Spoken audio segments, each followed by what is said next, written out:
মানুষের উন্নতি লাভের জন্য তিনটি স্তম্ভ প্রয়োজন হয়।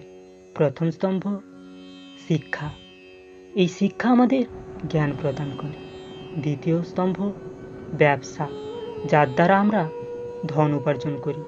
তৃতীয় স্তম্ভ হলো আমাদের ঈশ্বর, আমাদের ইষ্ট।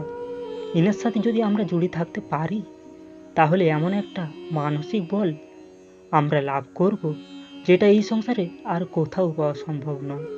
কিন্তু মানুষ জীবনে এই তিনটি স্তম্ভ লাভ করা সত্ত্বেও সামনে অগ্রসর হতে পারেন না।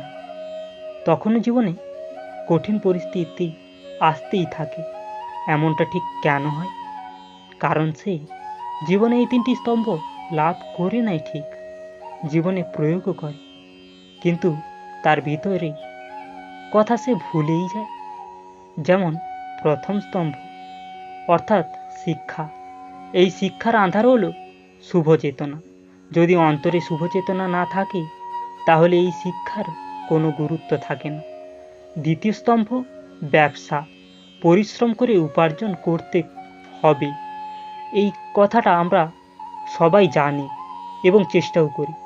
কিন্তু ব্যবসা করতে করতে আমরা এটা ভুলে যাই যে আমাদের ব্যবহার কেমন যেন হয়ে পড়েছে। এই ব্যবহার যদি শুভ হয়, তাহলে আমাদের উপার্জন একটা স্থির জায়গায় পৌঁছবে। এবং তৃতীয় স্তম্ভ আমাদের ভগবান।